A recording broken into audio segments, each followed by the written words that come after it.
Three, two, one.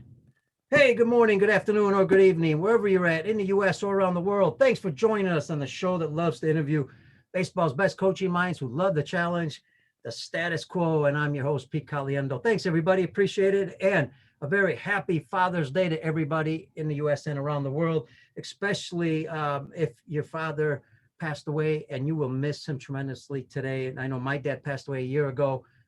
You'll miss him for the rest of your life. So just enjoy that you had a great father and enjoy Father's Day. Remember all the great memories of the fathers who passed away. So again, happy Father's Day to everybody. And I want to welcome ESPN, obviously, Honolulu. Folks, thanks for listening to the show on the website, and everybody else that is on Facebook and on LinkedIn, along with, don't forget, we're also on YouTube. So one favor, go to baseballoutsidethebox.com, audio, subscribe, and also Facebook, YouTube, subscribe. That just helps us get the show out. As you know, we're in over 100 countries, and we appreciate all your help in getting the show out. And yes, we haven't been on for a week. It's almost like we took off 2 weeks because in between we had a couple shows. I apologize, but we have been house hunting, and that's so important to us because we're making a big move. And when you make a big move, you want to make the right one. So again, apologize for not having the shows, but we are back and we'll be having almost one a day. Let me welcome our guest on Father's Day. Hey, listen, I know you folks are going to say, well, you picked another Italian. Well, it just happens this way. It happens to be on Father's Day. Tony Cappuccilli, he player development with the Dodgers. All the coaches with the Dodgers are in player development, but he's the manager of the Arizona League team there. He's got a tremendous amount of experience because he's got high school, college, and professional experience. He's also got international experience, an envoy program in Germany. He played in Spain, so he's got a lot of background. To me, he's a young man, but again, here we go. The Dodgers bringing in great coaches, young people who understand the game, who also open up the game, who have that outside the box thinking. As you all know, a good friend of mine who played for me with the Schaumburg Flyers, Ryan Cienko, is with the Dodgers. And again, there's another guy that opens up the world on catching and makes you think all the time. So let me welcome to the show, Tony Cappuccilli. What's up, Tony? Hey, thanks for having me. Appreciate it.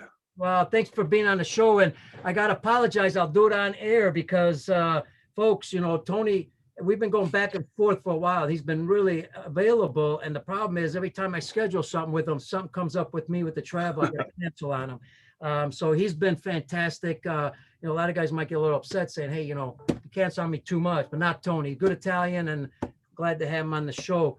Hey, listen, I only mentioned a few things on your background, but I think interesting enough, there's a lot of young people that are getting into the game. I know when I got into the game, a long time ago, it was tough to get in pro ball because it was a good old boys network back then, and it was kind of closed. And if you didn't play even in the minors, you didn't have a chance. Mm-hmm. Nowadays, it's a little bit different, but still not easy. You just don't get in the pro ball any way you want. I'd like to hear about how you got in the pro ball after, being a volunteer coach at University of Nevada, Las Vegas, Irvine Valley College, Edison High School, the coach in the Alaskan League. So it's not like, you had experience, obviously, but talk about how you got in. In terms of pro ball, my it was really weird. So my wife, my girlfriend at the time, we're ready to head back to Las Vegas for Thanksgiving. And I got an email from Gabe Kapler, who was the Dodgers director of player development at the time, kind of just reaching out and wanted to have a conversation. And, we started texting, we had some phone calls, and it really didn't even dawn on me for a little while that I was being interviewed for a job. Just the way he held the conversation. I just felt like we were chatting. It was very, very weird. I mean, I was expecting an interview to be a lot more, official sounding versus that conversation. And it dawned on me after a little while. I told my wife, I'm like, I think I'm getting interviewed for a job. I mean, this is weird. Because at the time, when I was at New Mexico, we had a lot of really good players. And I thought, this was actually going to lead into, some stuff about some of our guys that were potential draft picks and guys the Dodgers may be interested in. So I really didn't think too much of it. And we went through the process, talked to some people from the organization. And the first time I didn't get the job. I was told that they were going to hire somebody else in the position they were interviewing me for. At the time I hadn't even thought about going into pro ball. So it was, really, I hadn't entertained that until I started having those conversations, thinking that this is an actual, possibility of maybe that it would happen with the Dodgers. So we went through our season in 17 with New Mexico, and he called me up July probably of that year after our season, and I was running some camps in Albuquerque. And basically he called and said, hey, we have a spot that is opened up, would you be interested? I'm like, yeah, absolutely. Because at the time I'd already left New Mexico, and I wasn't sure exactly what I was going to do. I had a junior college job here in Arizona that I was going to come take. But, obviously the opportunity to work for the Dodgers coming up was, enticing for sure. So when he said the possibility was there, I said, yeah, let's do it. And then he called me about a week later and said, yeah, we want to offer you the job. So we were actually already moving out here to take this other job at junior college. And so it actually worked out perfectly that we wound up here in Arizona, and I started coaching in the Arizona League in the summer of 17. Yeah, what a great place, and being home and being able to coach there at home for the Dodgers. What a great thing. And you talk about the interview. That's kind of interesting because here we go again, outside the box thinking a little bit, because why have a typical interview? A typical interview everybody's prepared for. Here's one where you're just having a conversation and you didn't even know you're being interviewed. In some ways that brings the best out of you, in some ways they get the feeling of who you really are. Yeah, I think it's gonna lead to more of an authentic conversation. Like when you have an idea of what they're going to ask and how they're going to ask it, and what they want to hear, I think you cater your answers towards saying what you think they want to hear. So when a situation comes up later on, that was maybe something that was presented to you, and your response is not the way that you answered in your interview, because you're catering it to what you think they want to hear, versus being authentic to yourself or how you would actually respond in that situation. You end up not having a response that you really should have, or that you believe in yourself, because it wasn't you answering that question. You're doing it for the sake of giving a response that you thought they wanted to hear. So the conversation piece was huge. And for our coaches, that's a great point. For our coaches that may get into interviews, or players that are going to go into coaching, that's an important aspect, because I'd rather that you give your answer that you believe in than the answer that you think they want you to give, and not get the job. I mean, if it's something you believe in and they don't want you for that, well, then that's life. But that's what you believe in. You could always change later on, but I would think you got to go with what your belief system is. Yeah, and if you're like the hitting revolution that's going on right now, and everybody wants to hit a ball as high as humanly possible, it's great and all, but if you're going to go into an interview for a hitting coach position, and you're going to talk about, we're going to talk launch angle and everything's got to be in the air, and then when it's time to go coach, you want to get your foot down early and chop straight down, hit ground balls to the right side, like that's not going to fly. That's how you get fired really quickly. So there's no sense in trying to just get a job based off what you think people want to hear, because you have to actually go out and do it. And if it's not authentic, you don't really know how to do it. You don't know how to be a coach that you think you're supposed to be. So you might as well go do it your way. And if it doesn't work and you get fired for doing it your way, at least you were upfront about it. You told them that you were going to do it that way. You did it that way. And you know what? It just didn't work out for whatever reason, but you can't be fake about it. Yeah, the other part that you talked about is that you really, the first interview, they told you they got somebody else. That could be tough on an ego. That could be tough on a young person that's now just starting, to maybe get in the coaching, that wants to coach in professional baseball. That's their goal. How do you handle that instant, a little bit of, I guess you could use, it's not failure, but it's a setback. I think if you're in this long enough, you're going to be told no a lot of times, and it's only going to take one yes. And so I think that's, like, you have to put yourself out there. I've had conversations with a lot of coaches that, want to move up in levels. And I've said, contact them, reach out. If you want to go coach at LSU, go send them an email. What are they going to say? No. Well, most of us aren't coaching at LSU or for the Dodgers. So it's okay to send an email and be told no. But you have to put yourself out there a little bit and be willing to hear no, in order to try and move yourself forward in your career. Otherwise, you're just going to be stuck where you're at. And I know everybody says it, and it's not fun to hear no. Nobody wants to hear that. Right. But you know what? Like in my early days of coaching, like I can't even tell you the jobs that I applied for that I either didn't get a response back to, told them, was told I wasn't ready for it. I was too young or whatever it was. But it's just part of the process. If you're going to find a good job, you're going to be told no along the way. And you have to be able to deal with that. And if you can't deal with that part of it, it's going to be really difficult to move forward and be successful in this line of work. Yeah, great advice. And the other part of this, in the 90s, I got a call from a good friend of mine, Jay Ward, who passed away about 10 years ago. What a great manager in professional baseball, played in the big leagues. And Jay asked me, would you want to be a coach, independent baseball, in Thunder Bay, Canada, Ottawa. I didn't know what independent ball was. I heard a little bit about it. There was professional, a lot of pros in it. Obviously, AA, AAA. The Northern League at that time was the highest league and had a lot of big league guys in the league also. And one of the toughest things for me, and I want to ask you how it went with the Dodgers. One of the hardest things was transferring from high school collegiate players into a pro level, because you're thinking, wow, professional baseball, how am I going to deal with some of these guys? These guys are maybe a different level. So I was scared. There's no doubt about it. One, how did you handle it? And advice for, coaches getting into that level, what to expect and what to kind of do so they don't do some of the wrong things. One thing might be talk too much sometimes. Yeah. It's hard for me to, I don't want it to sound like it's going to sound, but like I went from like freshman high school baseball to varsity to junior college to Division I to, rookie ball. So like I've hit all those levels on the way, and I've been intimidated at every single level too. Like you go from freshman baseball, I coached freshman baseball for 1 year. My next job, I was a head high school coach. And I was intimidated because now I'm the head coach and I go from making suggestions to making decisions. And all of a sudden you're like, man, I don't want to screw this up.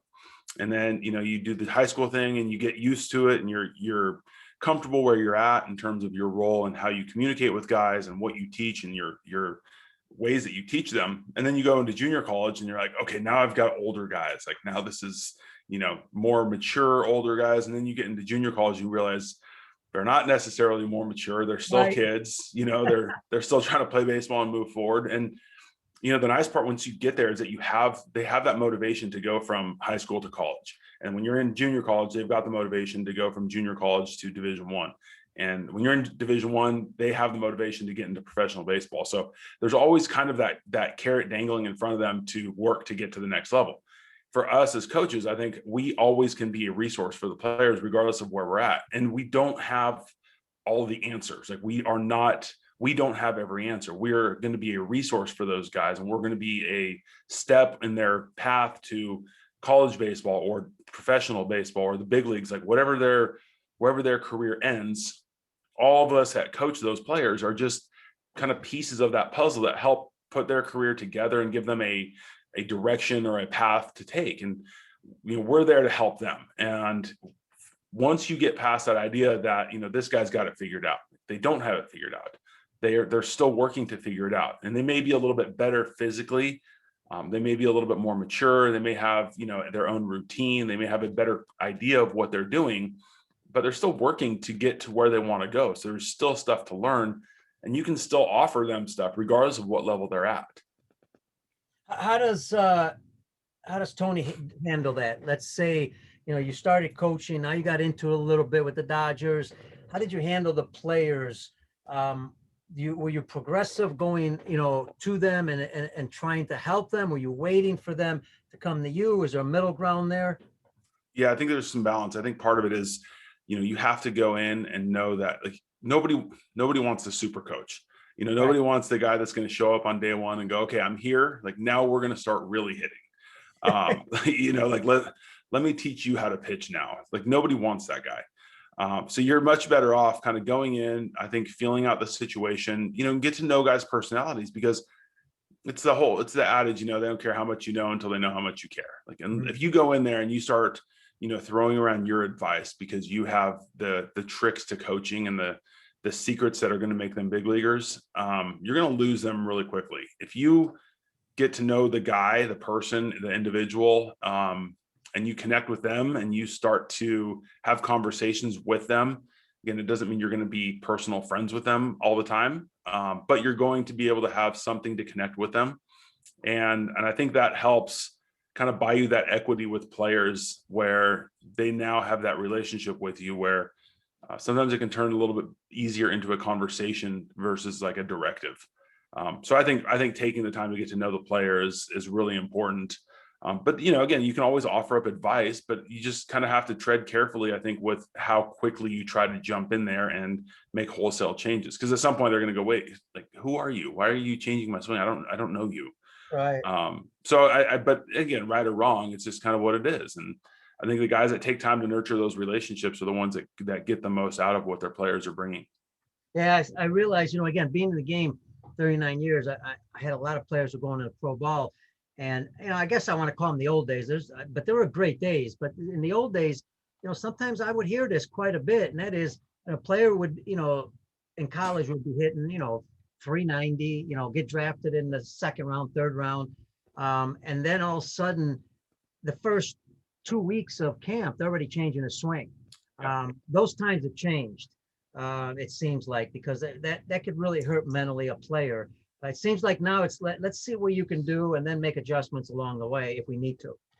Yeah, and I think that's a big deal too. I think that's really big. I think we've seen a lot, especially in college baseball, where guys get recruited and they are brought onto campus, and it's like right away, okay, this is how we're going to hit, and it's like, well, why'd you recruit me? If Right. you're gonna bring me in to change me, why'd you recruit me? I could have gone to another school that was going to let me hit this way.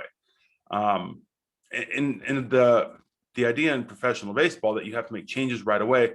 I think there are certain guys who know up front, like, listen, we know you're a good athlete and we know you've got the ability to hit, but we need to make changes in your swing. Like, there have to be changes made. Otherwise, you're just going to get exploited. And because whether it's the numbers that show that you've already got a sufficient weakness in an area, and it's only going to get exploited more as you move up in the levels. But for the most part, there's a very specific reason for why there's going to be a change made. But the overwhelming amount of guys, you're right, there is that time given to fail. I think guys are much more susceptible to, they're much more open to being coached once they've failed. I think it's difficult to say, and I know we just got you here, but let's give you a leg kick. Let's try that out. Let's see if this helps. Because a lot of times it's really unwarranted and there's not really a reason behind it. And the players are going to be skeptical to listen if they just feel like you're changing their swing for the sake of them swinging the way you want them to swing. So I do think that giving them that opportunity to fail, you have to be patient. And I think the payoff, the reward is much better if they've had that opportunity to fail versus you changing them right away from day one. They fail because they're going to. It will happen. They fail, and then they're going to really kind of be a little bit more, apprehensive to listen to what you have to say, because you just wanted them to do it your way from the get-go. So I do believe that giving those guys the time to fail it pays huge dividends down the road. Yeah, great point. And the other part is something I think that's changed a little bit in coaching is now we're starting to coach more the individual and not everybody the same, because we are all different, right? Whether we're coaches or players or whoever we are, we're all different, and we probably need to be coached differently in some ways. Yeah, you have different personalities and you have different, I mean, each guy is different. Each guy has a different background, especially once you get to this level. You have guys from multiple different countries, different cultures, different. I mean, you've traveled the world. Do you know how culturally things are different in different countries? And they may be slight differences, but that lands itself in college baseball, professional baseball, whether it's different countries, different states, different upbringings. I mean, you're dealing with different people. You're not dealing with robots. You're dealing with like dudes that are dealing with real stuff. Mm-hmm. We have players from other countries and things are not going so well in their countries, and their families are in those countries, and they're going to have bad days. And you have to remember that. You have to sometimes know, like, this dude needs his arm, you need to put your arm around this guy and have a conversation with him and say, hey, before we start working on ground balls today, like, how's your family? Everybody okay? Everybody good? because that goes a lot further than, you need to get your glove to this position or whatever. So yes, you're dealing with different people, different personalities, but you're also dealing with different athletes, and everybody moves differently. Everybody has different strength or stability or mobility things that they can or can't do. And if those aren't addressed and you're not aware of those things, you may be asking players to do something that they physically can't do.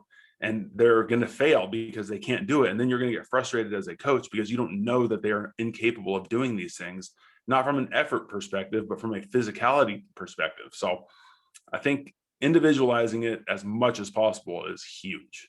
Yeah, and major league teams have done a great job. Now, I mean, they've all learned. Everybody's learning along the way. We get a Dominican kid or a Cuban kid coming in, doesn't speak the language. I know now they train them how to, speak English, say some words, the money, the food before they even get to the U.S. because it could be, like you said, it could be daunting, especially if your family's struggling in that particular country. You're worried about your family. There's a lot of factors behind it. I know teams are getting really good at making sure players are acclimated and coming here. And I say that because, as you know, I take teams around the world, and for a cultural experience. I got U.S. kids that can't fly from Chicago to Miami on their own, and they're 17 years old. The parent says, "Why isn't anybody going to fly with them?" I'm going, "No, that's a great life experience." So could you imagine a Dominican kid coming from the Dominican Republic, never been out of there, first time in the U.S., doesn't speak the language? That's awfully intimidating and tough. Yeah. I mean, it's you've been to the Dominican Republic. It's very different. It's not the same as it is in the United States. And so if you're a 16, 17-year-old kid from the Dominican Republic, you don't know the culture here. You don't know the language. You don't know, just how to get by on a day-to-day basis based on what we expect as a culture here, even outside of baseball, like not even counting baseball. That's really difficult. And I think sometimes we have to remember that. And so when we're looking at these guys that are 17, 18 years old going, man, like, I know he throws 102 miles an hour, and he can do some things athletically, but he's still a kid and he doesn't quite know these things yet. And that's our job to teach him. It's not our job to get frustrated at him for not knowing. It's our job to teach him so that he doesn't make mistakes that, could potentially have some lasting impact in a negative way if we don't do our job to teach him these things. Tony, the other part, the Dodgers, obviously a very impressive organization for many years. I mean, you go back in the old days to the Dodger way, when Lasorda and other managers were there, everything was systematically done certain ways throughout the whole organization, very professional. But and many teams are doing that nowadays. Without giving away trade secrets, what are some of the things that separates the Dodgers possibly, or that you really like that they do from an organizational standpoint with managers and coaches and players, that's kind of special that we can learn from? I think for one, the communication all the way down, the idea that during spring training, you can walk in to go grab a water and, on the minor league side, and Andrew Friedman might be standing in there, or Dave Roberts might be in there. And when you see them, they're going to have a conversation with you. We had Zoom calls with Dave Roberts and guys that are, special assistants that play in the big leagues for a long time. So I think what the Dodgers do extremely well is they recognize how important the people are that are in the organization. And so they make the people the most important thing, whether it's the players, the coaches, everybody around, the whole staff. Doesn't matter what role you're in. You can be a groundskeeper. I mean, our head groundskeeper over here at our facility here in Arizona, left for another job, and he was presented with a World Series ring. Wow. So they take care of people and they make the people feel important. And it just goes back to show how important the people are that you are with on a daily basis. And you have to let the people you're working with, you got to let them work, and you got to let them you have to let them do their job. And they're there for a reason. They're there for a reason, and they have to be allowed to do their job. And so if you're a head coach somewhere, if you're going to bring coaches on to work with you or work for you, or however you want to word that, you have to let them work, and you have to let them do their job, because there might be things as a assistant coach that they're better than the manager or head coach at. And sometimes you have to let that guy take those reins and let him go, because that might be what's best for the team, for the players. So I think that's one thing the Dodgers do really well, is they get really good people in, and they let us kind of do our job. They let us work, and they give us the resources to work too. Whether it's, technology, or just having access to people that can help us learn. And I love the part about how they make people feel comfortable no matter what level you're at. Because my parents always taught me, treat people like you want to be treated. I don't care who they are, what Yeah. level they're at. Everybody is equal as a human being. And when you're, when we talk about intimidation, I mean, pretty intimidating coming into the Dodgers as a coach first time.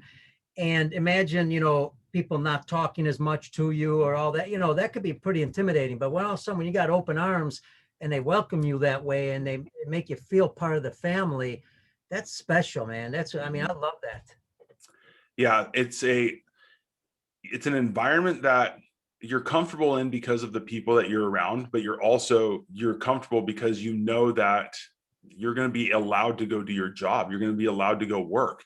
You're going to be challenged. It's not to say like, hey, we're here for free hugs and, let's make this a happy place and, it's a love fest. But I mean, you have a lot of really good people, but you've also got, we're the Dodgers. Like there are high expectations. As there should be, we should be expected to hold ourselves to a high standard. We should also expect that we're going to go put the work in with our players and we're going to challenge each other as staff members. We're going to challenge players because the expectation is set very high. That bar is high. It's not just roll the balls out there. It's professional baseball and let's see what happens. There's a very, very serious way about going through our business, making sure that we're making everybody as good as we can. That means players and staff alike. One of the things I love is, internationally, I've been in some meetings around the world with different people, organizations, and we might be in a meeting and someone will say, does anybody have any questions? Well, a lot of times people are kind of hesitant to ask or any advice, to give advice. But there are other meetings where that person in charge says, Tony, what do you think? John, so they make you answer because they want your opinion and they want you to feel like you're part of the process. Is that the way the Dodgers do it? Yeah, they value people's opinions because they know that there's potentially, you and me could be talking about the same exact thing, but you might say it in a way that your wording will resonate better with players, might resonate better with staff. So you have to hear everybody's opinions. You have to challenge people to give their opinions, and you have to make and allow people to feel uncomfortable giving their opinions, knowing that it might not be popular and it might get shot down. Right. But you give your opinion. It's like if you're a head coach and you ask your staff members for their opinion, sometimes you want to hear it and you want to listen to them in terms of their way of doing something that may differ from what you as a head coach or manager might feel. But most of the time, the important part is allowing them to voice how they feel about a certain thing, because at least they feel like they're a part of the process and it's not just everything's being dictated to them. So yeah, there is that point where, they want you to speak up and they want you to be involved and they want you to be active participants and not just nod your head and say, okay, yes, I'll do it this way. It's getting more towards this, I think, but there is a push to understand why. And I think it's something that needs to be done in all levels of baseball. Instead of saying, okay, this is how we're going to do, pickoffs or rundowns, understand why. Like there is a why behind why we're doing it this way. If the players don't understand that, then they're not going to be able to execute it if something goes haywire. And it's going to.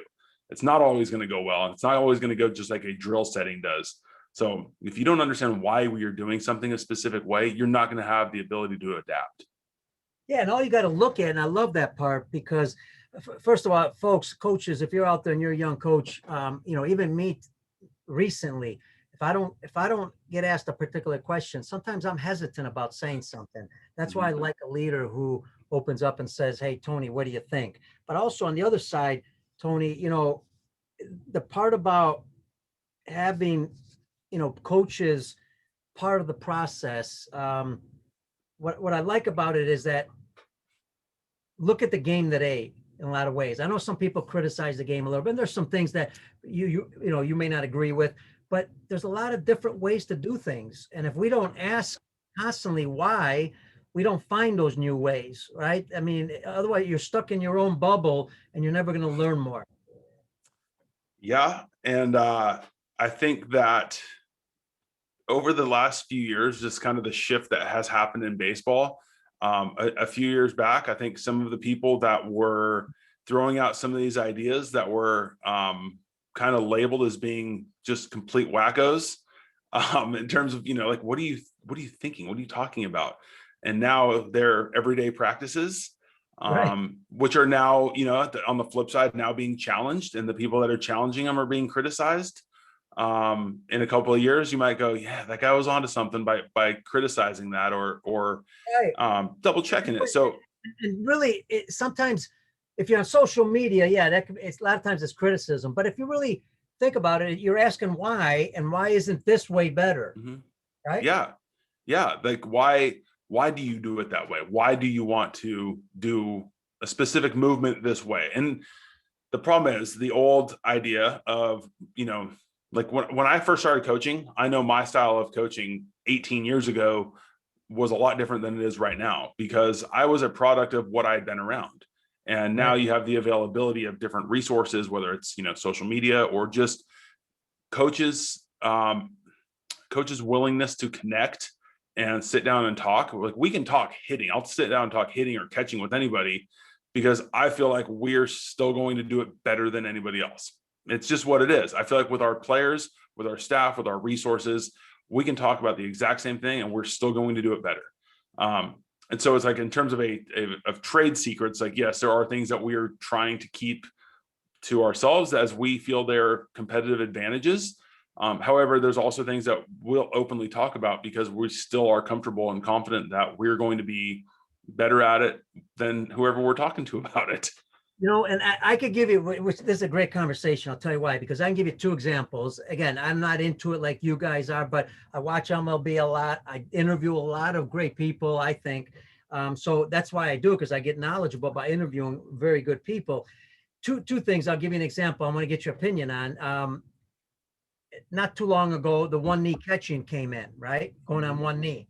And great idea, right? I mean, lower strike zone. And I know scientifically they kind of understood that, hey, I'm still going to be quick, just as quick to go in a second. I can still do that because I have to anticipate the pitch and all that and movement. But then the flip side, I've also videotaped a lot of guys on one knee in different organizations with a man on third, ball gets by because he couldn't block as well. Man on second, I got video of this, so it's not like, people can't say it didn't happen. One knee and he didn't block it, and the guy got the third. So the question then comes in, well, when do you do it?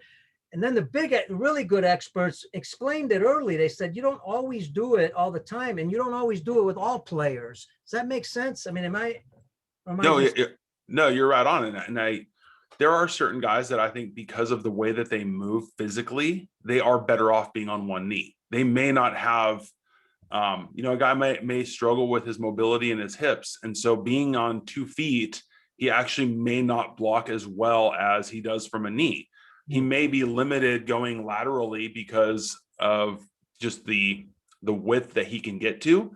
Maybe he has more mobility going one way or another. And so because of that, he actually is better off on one knee. I had Kyle Higashioka from the Yankees on my podcast, and I coached Kyle when he was in high school. And he says he feels like he blocks better on a knee. Now, the problem with that idea that I have is, while I do understand that, and guys do block better from that position at times, there is the old school part of me that says, if I am as a catcher, if a ball gets by me and I'm on a knee, I'm going to feel terrible. Whether or not I am actually better at that skill of blocking from one knee or starting on one knee, I, as a catcher personally, would have a difficult time knowing that the ball got by me while I was set up on a knee. So, and it's the other side of it too, is while you're watching a game on TV and you see a guy on a knee and it's an 0-2 count and he throws a slider and he bounces a slider and it goes off of him, or he doesn't quite get there because he can't quite move enough laterally.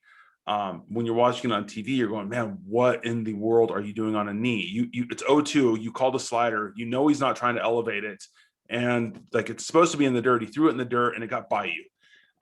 That part's the part that, for me personally, I'm still coming around to, because as much as I love the one knee catching, I'm in that old school boat where it's like, I don't want to see a ball get by a catcher when he was on a knee, because you knew that ball was supposed to be thrown down there. You're caught off guard. So I do struggle with that at times. And I know that it does help with receiving. I'm fully well aware of that. And I'm right there with Ryan, and I see our guys on a knee and I'm like, yes, that is a 100% improvement on his receiving being on a knee. But there's that little voice sitting on my shoulder that is, from 20 years ago going, oh my gosh, like he's on a knee and there's a runner at third base. So still coming around to that. And it's what we talked about too. It's individuals also you're dealing with, as you said, different body types, plus, I mean, I guess you can't argue that, most of the game is receiving. There's more pitches, obviously, you receive than you do block. Then you have to determine the situation also.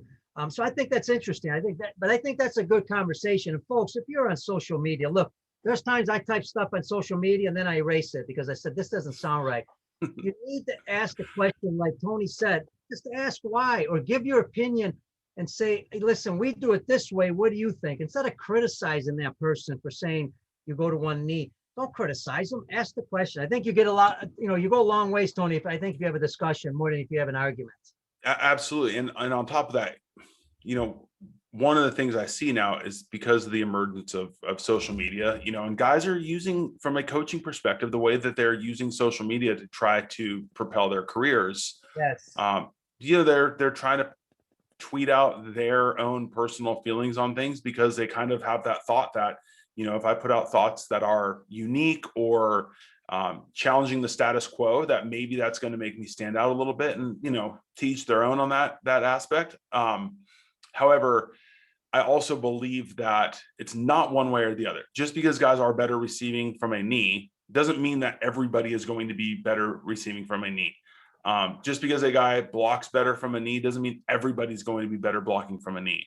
So you have to kind of allow guys to play within that framework and let them try things, because you might, as a coach, you might be hesitant. The idea that has to go away is that it's lazy. It's not lazy. There's nothing lazy about being on a knee. That is the one thing that I do not agree with, is when people criticize the one knee setup and they call it lazy. There's just nothing lazy about it. It's been done for years. Tony Pena was on a knee all the time. Benito Santiago, like those guys did it and they were very good at what they did. So there's nothing lazy about it. They're trying to optimize what they can do, and they're trying to limit the things that they're not as good at. So they could be also trying to maybe have a longer career. I remember Manny Sanguier in the old days was, down with one leg out, trying to take stress off their knees, especially if there's nobody on base, and get that low. So let me ask you this, because since we're on this, and I really appreciate your time, some other things that I just brought up the one knee thing, but in general, some of the things you saw that are changing the game a little bit, that's kind of a good conversation, that maybe was done in the older days that kind of changed now. I think the hitting thing right now is really interesting.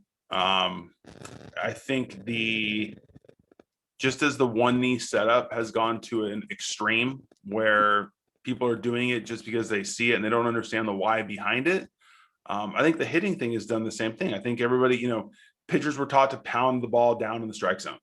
Right. And so everybody was thinking, okay, well, we got to be able to get that ball in the air and try to drive that ball. So now it became this launch angle phenomenon that is the most overused term on social media that's not actually used in professional baseball settings. That's never been talked about in our cages. But it's this idea that we have to hit every single ball in the air, and you have to have a lot of length in your swing. And, I get it. I understand why. And guys are making a ton of money hitting doubles and homers. But there's also guys that are becoming really easy to throw to because they can't handle velocity up in the zone. Your swing is designed to lift the ball and to lift, sinkers and sliders. And now you've got guys, the amount of guys that are throwing 100 miles an hour now is just insane. And they've got this heavy ride, the ball's staying up, and you're not going to get there. So I'm curious to see over the next couple of years, is there a shift back to, being able to get above the baseball and hit the ball on a line and not think so much about lifting the ball, because not every count is a 2-0 count. And I know we'll call them the old school guys, probably watch baseball and they're just kind of disgusted by it, on regular games, it's 11, 12, 13 punch outs. And that's got to drive guys crazy. And I think part of it is because the idea is that you can drive every single pitch in every single location. It's just not possible. And Tony, I really believe we've had this discussion on the show a few times. And again, with the pandemic, I've watched more games than I've ever had in my whole life. And I think you're starting to see a shift in some of the hitters because I do too. look at the Dodgers. I mean, and again, you know Dodgers better than anybody, but I look at the Dodgers as an outsider. Okay, when I saw them in the World Series, man, I saw a lineup of guys. Not only that they, sure they got power, but they also can battle you. And they hit in situations. They hit the other way. I mean, there's different things that they do. They really battle you 1 through 9. And the impressive part, which I didn't realize, because everybody thinks about the Dodgers. Oh, you got a lot of money. You're just buying players.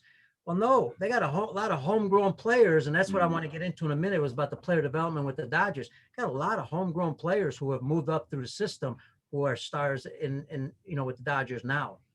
Yeah, and that's a huge source of pride. I mean, those guys that had come up with us. I mean, look at that roster from last year's World Series team. The amount of guys that came up, drafted by the Dodgers or signed by the Dodgers, it was incredible. And I think it was even more in 17 or 18. I believe it was even more those years of guys that had come up and that were homegrown talent. And so that it is a huge source of pride for us, because we know that, for one, we know as coaches, we're going to have an opportunity to coach players that are going to have the chance to move up in our organization. And for players, I think it's positive because they see that if you do well with the Dodgers, you're going to have a chance to move up. And it's not like other organizations that as soon as you do well, they're going to trade you and get major league value. Obviously it happens everywhere. But with the amount of homegrown players that we had on our World Series roster, that's got to be motivating for players to see that if you do well, you're going to have a chance to move up and you're going to have a chance to play for our major league organization. Absolutely. And Tony, when we talk player development, I don't think people understand in a lot of ways how important it is, because, I'll use Houston because the stats came up yesterday. Okay. Leading the league in runs scored, leading the league in less strikeouts, leading the league and hitting the ball more in play, putting the ball in play. These are all things that they're leading the league in. And Houston's a pretty successful team right now, doing really well. Forget the controversy in the past, because right now they're doing it real time. That doesn't start when you get to the big leagues and the coaches start working with you. That starts 4, 5, 6 years down in the minors, that the organization has that mentality and keeps that mentality and that training in the system, correct? Yeah. And there's a constant reminder that, we're trying to create guys and trying to help them understand themselves, and the things that we're pushing for them to do and know and understand about themselves and about the game are for things that hopefully in 4, 5, 6 years help us win a World Series. And it's not about, it may not, for our purposes here in rookie ball, it might actually not serve us as well tonight to win a ball game, but it might serve us well in 5 years to win a World Series game in the big leagues. And so that reminder is kind of always there for us that, we're trying to get guys ready to go compete in the big leagues. And that's our goal. That's our job. We want to create and help guys understand themselves as baseball players, so that when they're in that position, when they're in that arena later on, that they've been there a million times. And they can go back and they can recall those experiences they've had in rookie ball and low A and high A all the way up, being prepared for that moment. And it's not about necessarily tonight. It's about, their overall development. And then we are fortunate in this level that we can do that. It's hard to do that when you're in college baseball. That might be the biggest difference I've seen is, sometimes you can't do that. You can't sacrifice a Friday night game for the sake of, hopefully winning in 3 years. Right. You got to win tonight, and you got to win at all costs, really. And that brings up a great point, because I was thinking about it as you're talking. Mentally as a coach, you went through high school, college, and it's about winning. You got to win, especially in college. I mean, coaches have to keep their jobs. So it is winning. Of course, you're developing, human beings, and you're getting them ready for the real world. But at the same time, you got to win. Also, now you're in pro ball in the minors, where winning, sure, you're going to try. Everybody's going to try to win the game they're playing, but it's really about development. Mentally, how did you deal with that? Now you're a manager, so now instinctively you want to win, but at the same time you got to think long term. How'd you make that adjustment as a coach? I'm still trying to. Tough, Yeah, it is, because there's times where the game situation might call for you to give a guy a 3-0 take because whatever, we're late in the game, the score is dictating it, but for that guy that happens to be up at this moment, he needs to be able to swing 3-0. He needs to not be handcuffed in this position. And so we've got to let him swing it. And there could be a really positive result that, he's able to draw from later on down the road. There could be a negative result that, causes him to be fearful to swing it 3-0. But you hope that situation comes up again quickly and he gets another opportunity to do that. But you're always kind of keeping that in mind. And sometimes that does supersede the need for what that specific game moment might tell you. The show, obviously, baseball outside the box, thinking outside the box, asking that question why all the time. I'm pretty open-minded, especially coming, and I don't know if it's the right word. We keep using the word old school because I think there's old school, new school mixed in. It's great school to me because you just learn it from everybody. But at the same time, there's some things that I'm not in favor of right now, unless somebody can convince me, because I think the game's changing. But the question is, I still love to see steals, hit and runs, bunts in certain situations, not because you want to bunt or not early in the game to give up and out. I'm not in favor of all that kind of stuff, but I still am in favor of playing the game and winning any way you can. Okay. If winning is the name of the game, then winning with all the arsenals that you could produce. The Dodgers, is that in their system? Is that in their mentality? Do you guys work on bunting a lot? Do you work on certain things? What are some of the things that you work on that transfers into the big league club, the big leagues? I think we try. Yeah, we'll bunt. We do bunt. We work at it because, you don't know when you're going to need to do that. I mean, right. Last year in the World Series, Kike Hernandez laid down a bunt or popped up a bunt in a situation that, I don't know if he's been in that situation in quite some time. And it's difficult to ask a guy to do something that he hasn't done. So you do have to work at it because you don't know when you're going to need it. So yeah, we'll work on it. But we probably don't do it as much in games as you would think would happen, simply based on the fact that, the right personnel has to be up. If it's a prospect that's hitting and rookie ball and there's a runner at second base and nobody out, and this is a guy that we're going to see being in the big leagues in 3, 4, 5 years, he's not going to be bunting in the big leagues. And so he's not going to bunt now in rookie ball. Right. And it's kind of what it is. Maybe you do when you have that guy that, is an 8-9 type hitter who is probably going to be an organizational type guy, probably not a prospect, probably not going to make it to the big leagues, in that shorter time frame if he does. So you do maybe bunt that guy over, but somebody that is, a guy that we are pushing to really be in that, that prospect list type area, that's just not a guy that we're going to have a bunt because it's not something he's going to have to do later on down the road. Yeah, that makes total sense. I mean, a guy like Bellinger, why, he's there to do a job. That's the drive-in runs, doubles, whatever, home runs, however you can drive them in. So that's very understandable. I just hope that the game doesn't get away from it. And watching games more now, I see more teams actually bunting than I have ever before, whether it's a sacrifice bunt, but more safety squeeze. I've seen a couple squeezes, and it makes the game exciting too. Here's the other part of all this, and this might be a tough question from the standpoint of development. When you talk about electronic strike zone, right? Because I'm in favor of it, but in some ways I'm not. So you can kind of sway me one way or the other. What I'm worried about is this. I'm going to get your opinion about it and maybe how the Dodgers may look at it. We talk about electronic strike zone. Talk about a possible rule where the pitcher is going to have to step off before he picks. Okay. These are all to speed up the game, to make it more fun and all that. My problem is, where's the coaching going to be? Do we need coaches anymore? Because if you have an electronic strike zone, you don't have to frame anymore. There's no framing. If you have to step off, before you pick a guy off, you don't have to teach base stealing because the guy's going to get a huge jump. So what I'm afraid of is we're getting away from player development and teaching the game a little bit. What's your thoughts on that? So my personal thoughts. There you go. But I'll preface it with my humble opinion. I hate it. I do. I hate the direction of where things are at right now. I do. I hate everything about it. I want to keep my job. I know Ryan would like to keep his job.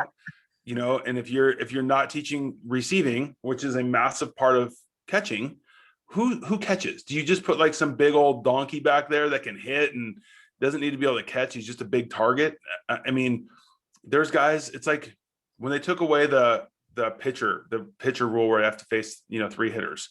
There's guys that are left-handed specialists that are out of a job that served a great role in baseball. Like you have to go get this guy out. Like your job tonight is to go get Cody Bellinger out, and that's it.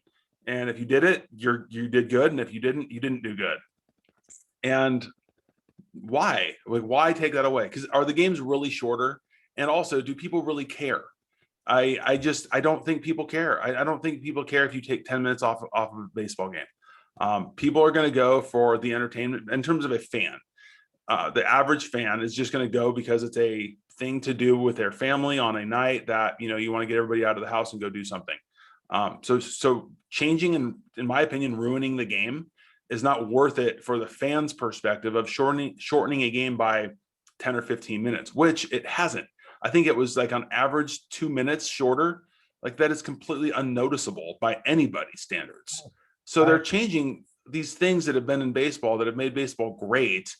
They're taking away strategy from a manager's position. They're taking away coaching positions because, like, now what? You're going to get people that are good with rules, and you're going to get people that are good at just reading information and giving them to players, and catching. The art of catching just is going to be gone. Like, I don't think people are going to like the electronic strike zone. I think you're going to get a guy that throws from a low arm slot and a ball's crossing the zone and a stitch is going to hit that corner, and the catcher's going to catch a ball 1.5 feet off the plate, because it's happened in the Arizona Fall League.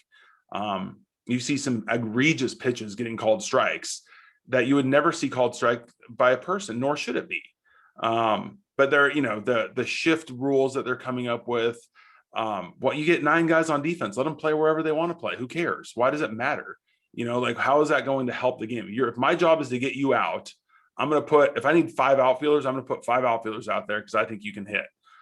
I just don't understand why they need to make all these changes. And it's turning into like the XFL. It's not like football. It's football with funky rules. The step off rule is just completely asinine to me. Now you get a guy throwing a ball into the stands and it's 2 bases because he's now a fielder because he's not engaged with the rubber. You get 2 attempts at a pickoff. Well, what happens on that 3rd one if the guy just gets a massive lead? If you engage with him, he gets a free base. Like, now we're just giving away free bases. You don't have to do anything. Like, it's stupid in my opinion, and it's ruining the game. Yeah, you know what? You bring up some great points, and don't worry about getting fired, because remember the Dodgers are open-minded and want opinion. So we got that on tape. No, and hopefully I'm not the one to get you fired. I prefaced it with as my opinion, and then I'll feel really bad. Those are all great points. And again, jumping back to player development, I mean, that's what the game's all about. Even when you're talking about the shift, I get it, guys are throwing 100 miles an hour, but eventually in the minors, you're teaching guys to hit the ball where it's pitched, whether it's 100 miles an hour or not. If it's pitched away, you're hitting it away. I mean, that game hasn't changed. Why can we? I mean, I talked to Reggie Smith, so there's no reason. Reggie, an all-star. I mean, he should be almost in the Hall of Fame. He said there's no reason why somebody can't, if they're throwing the ball away, there's no reason why you can't go the other way if that's how you train them in the minors. And if that shortstop, your left-hand hitter, is going to be over, if you really want to, you can bunt. It's there for you if you want to take it. And if you want to see somebody hit for a high average, it's going to be the left-handed hitter that's got some power, that instead of hitting 30 homers is going to hit 20 homers, and he's going to take his extra 20 hits on the third base line because he can lay down a bunt. I mean, that's where you're going to start seeing, if you want to get rid of the shift, have guys start laying bunts down, hit balls the other way, beat the shift, and now they're going to say, okay, he's willing to do this, so we're going to take that hit away. If a guy adds a hit, every couple of games because he's willing to bunt, I think you're going to be less likely to shift on him. But again, like, who cares where they play? I don't understand why they care where you're playing defensively. It doesn't make any sense, because there's ways around it. And I'm sure these guys who were able to handle the bat a little bit are looking at this going, man, just there's a hit for you. I mean, they were doing everything in their power to get a hit. And now they're going, well, I'm not going to take my free hit that's right there because I need to pull a ground ball. And that's what I love. I'm here in Chicago, but there's several players that are doing this. I love like Anthony Rizzo, who has a plan with 2 strikes. He'll choke up, and if he has to, he'll go the other way. Make adjustments according to what the game's giving you. Hey, listen, time's coming close here, but I want to ask you about this. Being a manager now, what are some of the adjustments you had to make from coaching to managing? That can give some advice to our coaches out there that are assistant coaches that may end up, managing one day. For me, and I started last year when I was going to be managing in Ogden. Obviously COVID shut that out, but the biggest thing for me is at this point, understanding the players as people and allowing the coaches to coach. And we all have jobs in terms of what we have to do with coaching the players, but you've got your staff of coaches that you have to make sure that they're in the best position to impact the players. Because those guys, if you're a head coach, the assistant coaches are probably going to have more hands-on time with the players in terms of skill development than you are as the manager or head coach. You have to make sure that those guys all have autonomy to go out and coach the players that they're at the positions that they're in charge of, and not micromanage guys. We were playing the other night during an extended game and it was great. Our coach has been working with the catchers is outstanding. Like he does a great job. He's constantly in communication with Cienko, talking about catching and they're young dudes. And, he's doing our runner control because he's got the relationship with the catchers right now because he's been spending the most time with them. Our infield coach is doing the infield positioning. Our outfield coach is doing the outfield positioning. You're allowing those guys to kind of be good at what they're good at. You as the head coach, you don't have to do everything. You can have other guys do things that are going to take a little bit off of your plate, and focus a little bit more on personnel and overall game strategy. Again, we don't know everything. And so you have to allow and really promote the idea that other people are going to be doing a lot of things to help you win games, and not try and do it yourself. I love that. And on the flip side, let me ask you this, because I see us going in a tough direction. And I say this because what we talk about a lot is long-term development for young players. What meaning you train them long-term to do things correctly and help them and ask questions and have them be part of the process. That player will stay in the game longer because they're successful and they love what they're doing. Look, I hear this all the time. Oh, by 12 years old, 13, they quit because of other things. Look, we were all 12 and 13. Yes, we're going to quit if we're not having fun. But if I really love baseball and I'm having a great time at it, I'm not quitting. I don't care what you throw at me. So my question is this, because my concern is this. I think we're micromanaging players too much at the young levels. We're not allowing them to play the game on their own, develop instincts and all that. I want you to talk to the coaches at the younger levels on some advice on what they should be making sure they do with their young kids, so those kids learn the game better, love it, and progress to higher levels. Let them play baseball. Yeah. Let them play. They're going to make mistakes. They're going to strike out. They're going to make errors, and they're going to walk guys. And don't be shocked when that happens. There's youth baseball is very difficult because I think the coaches are, you're right, micromanaging. The kids have so much pressure on them because they think recruiting is happening so much earlier. I mean, there's kids that are 12, 13 years old that are already thinking about recruiting. And a lot of it comes from the fact that their parents are thinking about it. You're not getting recruited when you're 12 or 13. So just go play baseball and have fun. You don't even know what you're going to be, good at or bad at. You don't know what position you're going to play. Like these kids that only want to play shortstop when they're 12, you know how hard it is to be a shortstop in professional baseball. I mean, chances are you're not going to be a shortstop if you get drafted. You're going to move around. You could play second, you could play third, you could be moved to the outfield. You have to be really good to play shortstop in professional baseball. There's a lot of colleges, there's a lot of players at Division I schools and big conferences that are shortstops that don't go and play shortstop in professional baseball. And it's a difficult position to go to. Catchers, same way. Kids are, they hide guys in the outfield. Well, there's big leaguers that play outfield. So they need 3 of those on every team as well. So put them out there and let them develop that too. But move kids around, move them around, let them play. What are you afraid you're going to lose a game when they're 12? I mean, it's not the end of the world. I promise you can play again.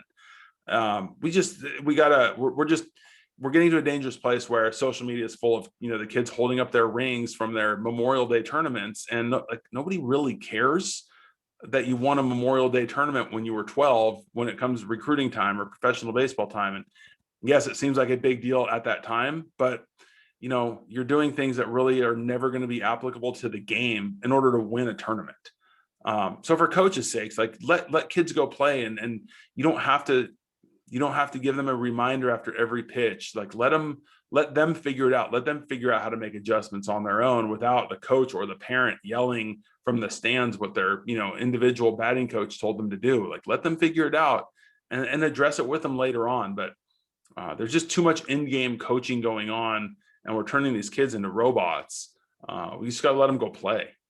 And the other part is, teaching coaches around the world, I always stress to them, let them play, let them make decisions, because it's fun making a decision, right? The ball's hit in front of you. You make the choice if you go to next base. We don't need if the ball's in front of you, what do we need a coach telling you? And the coach will say, well, I can make a better decision for them. But the point is, how are they going to learn to make decisions on their own? What's your philosophy there? They're not going to learn. And it's the same thing if the kid that's 12 years old that throws the ball to the wrong base. You can sit there and yell at the kid that he threw the ball to the wrong base, but why not just walk up to him and go, hey, why'd you throw it to second instead of third? What were you thinking? Like, give me your thought process, and have them talk about it. And when they say, well, I thought he was going to be safe at third, so I was throwing to second base to keep the double play in order. Okay, great. Maybe you as the coach are thinking, we got to try to throw that ball to third base. And when that, the hitter goes backside and slides into second safely, you're not gonna be happy then either. So like, ask the kid instead of telling them, try to ask them. And I think that was one of the first big lessons I learned in coaching, was like, ask questions and allow players to explain to you what they did and why they did it and what they were thinking, what their thought process was. Because we don't always have the answers. They're on the field and they might actually have a better answer than we do. And if they are wrong, the opportunity to learn comes from them saying it and explaining why they did it. And then you as the coach saying, okay, I understand where you're coming from and why you did that, but here's why this may have been a better decision. And the next time that play happens, like, that kid may make a different or better decision, but it's because he's learning, not because you told him to. When you tell him to do something, again, it's just, they become robotic, and they need to be able to learn to play. They need to be able to learn to make decisions. They need to learn what their limits are as players at a young age. Yeah, get thrown out. Like, the worst thing that's going to happen, we still talk about on dirt balls, get thrown out. Like, that's the worst that's going to happen, is you're out. So what? Like, it's not that big of a deal. But you as a player just learned, I've got to get an earlier read on a dirt ball, or I've got to see kick, left or right on the dirt ball, versus, it was a deep fastball and the guy was able to pick it and come up and throw me up by 50 feet. But if they don't go, and you don't promote the idea of them making aggressive mistakes, they're going to play scared. They're going to be timid. They're going to, be very passive in their decision making. And so they're not going to get any better. That's what I love about the show. And that's, not only all this advice is great advice. It's not only for coaches, but also helps parents. Cause I know we have parents that listen to the show, and kids, at the same time. Tony, this has been fantastic. Let me finish it off with this. Because I was just in Kentucky, and stopped at the whiskey bourbon place. And I know you're a big whiskey bourbon person. Podcast, Barrel Proof Baseball. I got to mention it. Tell everybody what it's about, how to get it, and all that. How to listen to it and go, and some of the guests you have. Yeah, I mean, I started it just because I actually liked learning about bourbon. That was kind of the start of it. And then a couple years ago, some guys I work with, we were over in Ireland working with their national team over there. And, we ended up going to some of the distilleries and doing some tours, and really kind of fell in love with the process of it and just the information and history. So got into a little bit more. And, I was at work one day and we're out in the outfield shagging. And one of the guys I work with was like, man, you got to do something with like whiskey and baseball. And so I kind of started a Facebook group and Instagram, and then kind of got the podcast going. And so, it's based around baseball and whiskey. And I've seen there's been kind of a crossover between people in baseball that enjoy whiskey and people that are in whiskey that enjoy baseball. So kind of got that going. And so I've had a lot of different distillers on. They could be, distillers or owners of brands or brand reps or something from whiskey companies. Baseball wise, I've had Kyle Higashioka was on, Chris Gordon, the pitching coach at Duke, Tim Dijon is a minor league coach with the Orioles. Dylan Nishako is one of our hitting coaches. Cienko is going to come on. I'm going to make sure he's on with me. Chris Jimenez is going to come on. He's a former big league catcher, and probably he'd want me to say he's a former big league pitcher as well, because he pitched a few innings, and so now he's a pitcher. So it's been fun. That part's been a lot of fun. And how do you go to it? How do you get to the podcast? It's on Apple, Google, Spotify. It's on YouTube. It's called Barrel Proof Baseball. So you can check them out on any one of those platforms. Awesome.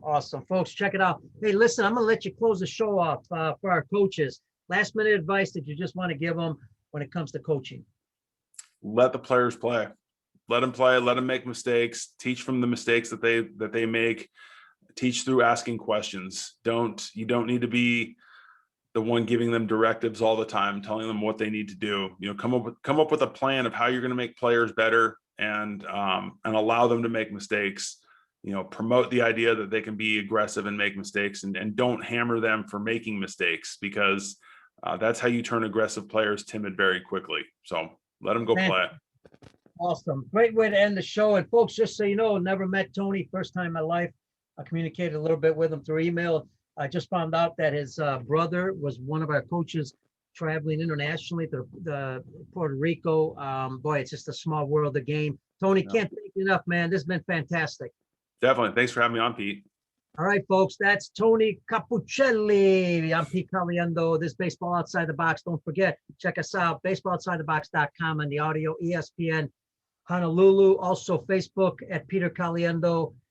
We've got YouTube, Peter Caliendo. All we ask you is that you subscribe to the show. That's it. Subscribe, help us out. Because of you, we've been able to get to over 100 countries. We just want to keep expanding and giving you the best coaches that we feel that can give you the best advice when it comes to baseball coaching development long-term.